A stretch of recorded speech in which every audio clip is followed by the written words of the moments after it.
મારું નામ કૌશિક જોશી. મારે યુટ્યુબ ચેનલ 6 ચેનલ એક સાથે ચાલુ થાય છે. મારું નામ કૌશિક જોશી. આ જે ચેનલ ઉપર જે આ જે વિડીયો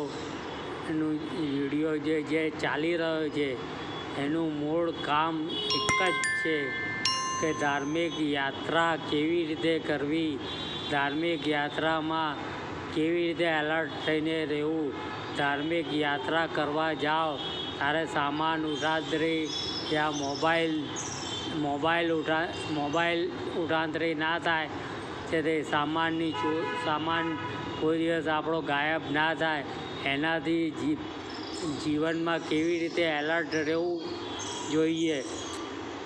યાત્રા સમયે રેલવેનું બુકિંગ કરવાથી શું ફાયદો થાય છે, તે બસ બુકિંગ કરવાથી શું ફાયદો થાય, વાહનનું બુકિંગ કરવાથી શું ફાયદો થાય, એનાથી પણ જીવનમાં હંમેશા એલર્ટ રહેતા શીખવું જોઈએ. હંમેશા યાત્રા સ્થળે શોપિંગ કરે, ખાવાનું ખાઈએ કે પછી પૂજા સામગ્રી ખરીદીએ. પૂજા સામગ્રી જ્યારે તમે ખરીદો ત્યારે આપણા ધર્મનું પાલન કરતાં શીખવું જોઈએ. આપણા ધર્મનું પાલન કરતો હોય એવી જ વ્યક્તિ સાથે જ આપણે પૂજા સામગ્રી ખરીદતા શીખવું જોઈએ. નહીં તો આપણા જીવનમાં હંમેશા સમસ્યાઓ આવીને ઊભી રહેશે. આ આપણા જીવનનું એક લક્ષ્ય હોય છે. આપણે આગળ જતાં યાત્રા કરવા જઈએ તો હંમેશા જેટલા એલર્ટ થઈને રહીએ તેટલા સુખી થઈને રહીએ.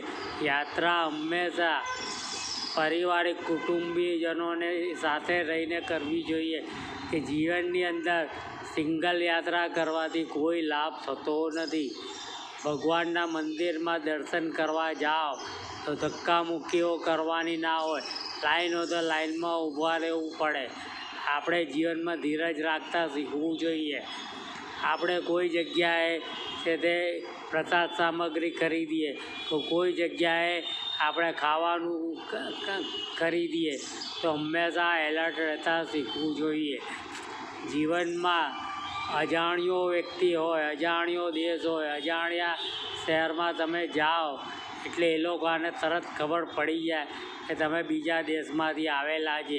એટલે હંમેશા 10% ભાવ વધારીને વાત કરે એટલે ભાવ ઘટાડીને અને સરખી રીતે સમજી વિચારીને પેમેન્ટ કરતાં શીખવું જોઈએ. મારી આ યાત્રા ચેનલને છોડીને સબસ્ક્રાઈબર કરો.